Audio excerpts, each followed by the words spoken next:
Okay, so we have here a 2001 Ford Transit 2.4 litre turbo, and we're just going to take off the EGR and clean it. So the first step of that is to undo this nut here, which is the Jubilee clip. Wind that out, slide this down a little bit if you can, and this is just the intercooler pipe, so just work it off.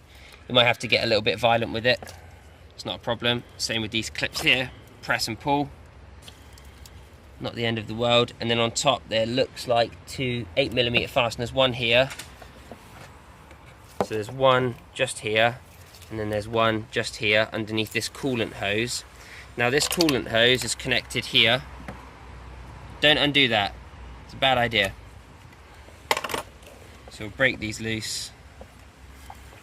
These might be a little bit tight, but you should be able to do it with a little bit of manly power.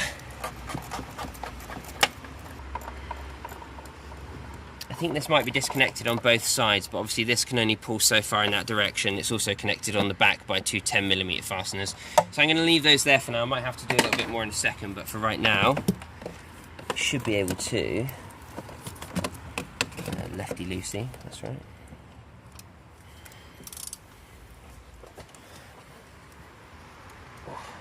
That's tight.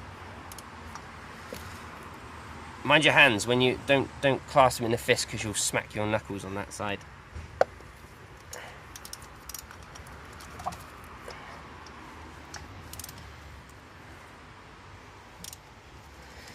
I'm going to try this with the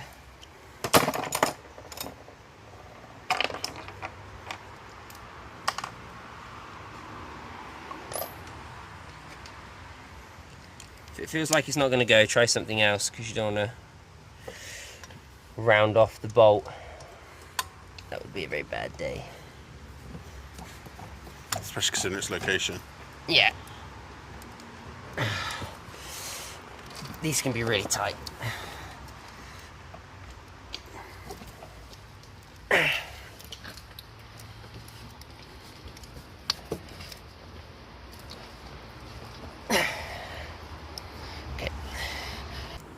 Okay, so if you're struggling to break it loose in close quarters like this, what I would recommend is a dead blow hammer, something that has a little bit of weight to it but is not going to put so much force behind it you could damage something else. We also have this filter here housing. You don't want to slip with the hammer and hit that. If you don't want to break any of these plastic parts. It might be a nerve-wracking experience. Just give it a good hard whack. See if you can break it loose a little bit. Yeah, and there we go. If you can't break it loose by hand, just try it with the hammer, and that shock tactic usually does wonders. And once you've undone it a little bit, the rest of it will just come out by hand, like so. There we go. That's one bolt out. Pop it up here on the cowl. This vacuum line here is, you don't need any tools for this, just use your muscles, pull it off, don't whack your hand. And then there's one more bolt, same as what we just did, can't really see it. It's on the other side of here, so when don't drop your spanner. Yeah, don't drop your ratchet in the engine bay, because you might never find it again. Okay, so basically we'll pop it down on this side here. It's tough to see. And then same again. Can we try and see if I get a shot for it? Yeah, if you can.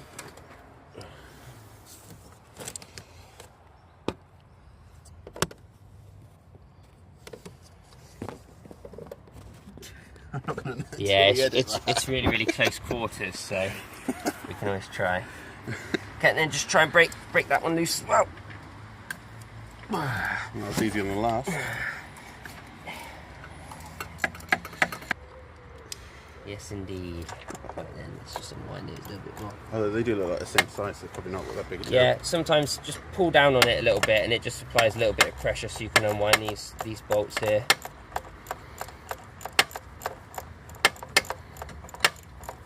Oh wow, there's quite a lot of thread still in there. Alright, well, just make a mental note for that, then the threads on these are quite long. Again, there's a washer on these. Don't lose the bolt or the washer. I'm just going to leave mine in.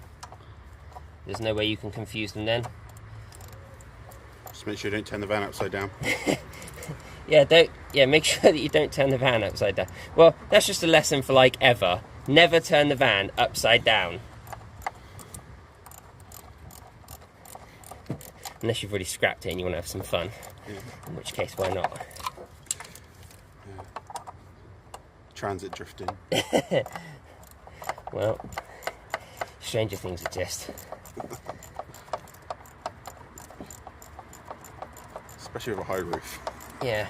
Now, if you're going to clean out your EGR valve, you also want to really clean out this EGR pipe here, which wraps around, which goes around the back here. You really want to take that off as well. But for right now, you can see in there, that is disgusting. Look at these are carbon deposits, and this basically stops the valve from working properly. This is in need of a dire clean, and that's why we've got the P0404 code. So if you have this code, this is probably a similar situation to what you'll find. You will find the same thing in both ends, not usually as bad at this end, but sometimes cleaning it won't work. We're going to try and clean it, and hopefully that will do us fine. So it's hard to see because of the lighting, but obviously the deposits in here are quite dark, but the way to clean this is basically just get a screwdriver and get the worst of the deposits off. Basically just scratch it up, you know, just try and work all of those off. You can see here, I'm just going to pick this up for the camera, is that the deposits that come out of this are extensive. This is a lot of carbon build-up. You know, it's just crazy. Marmite, people.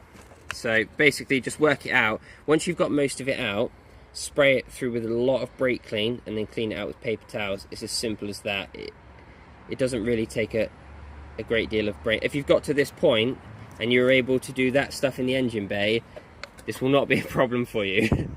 If you couldn't do the stuff in the engine bay and you somehow managed to get it off after many hours, just phone a mechanic. Should be.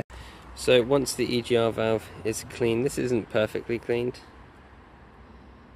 but it's much better than it was before. I'm going to put this back in to see if there is an improvement. I think there should be. The most important thing is to clean up this spindle in the middle. The carbon obviously around the outside is also important, but that is really that's the moving part. So that's the most important thing to clean up. Okay, now we're just going to put it back in. Okay, so I also just took out the sensor inside the EGR and I cleaned it. There was a lot of carbon deposits on it. As you can see now, it's cleaner, doesn't look brand new, but it will hopefully be good enough. The spanner to... Could you eat your dinner off it? Well, yes you could. I don't recommend it though. The spanner for this is 19mm. It might take a little bit of force to get it loose. It's probably a good idea to break it loose when it's bolted onto the van. I didn't do that. Doesn't have to be super tight. That'll probably do it. So the easiest thing to do for refitting this EGR valve is, rather than bolting up this part here, the top, to the plastic, it's better to connect this port here to the EGR pipe. This is going to be harder to move, so bolt this together first and then use the weight of this to bend it into place. Get these bolts started by hand first, snug them down, then put back on the intercooler pipes. It's pretty much almost the exact reverse of the way that we put this back together. So start this with the first bolt first. Always start your bolts by hand if you can. Make sure that you're not cross-threading them.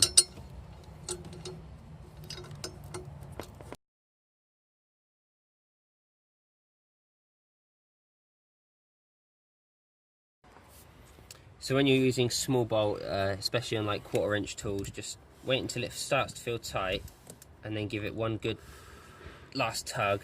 That's tight enough. These don't need to be hellishly tight. Same on this side here. Tighten it up by hand, and then that's the point. So this is the point where it's starting to feel tight, but I can still go more quite easily. So it's just got to the point right there where it feels tight. So just one more little turn. That's it, done. And then the same principle again for the top. This should be easier to maneuver into position now that we've got the EGR pipe on the bottom. This bolt here is always going to be easier to start, so start this one first. The next one's probably going to be slightly more difficult, so I would do that afterwards.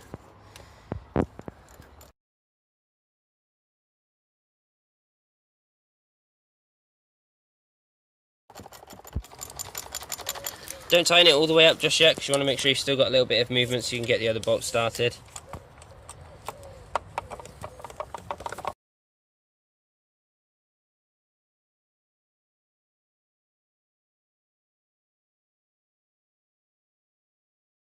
Same again here. This time don't go quite as tight on the other one, just snug it and leave it. It's plastic, don't break it. It's a very expensive, stupid mistake. And then the last couple of bits and pieces is just pull back on the intercooler pipe. Pull that back up on there.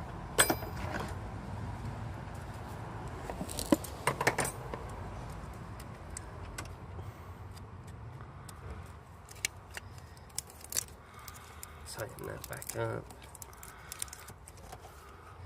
Make sure it's well seated. It has to be comfortable. Yes, it does.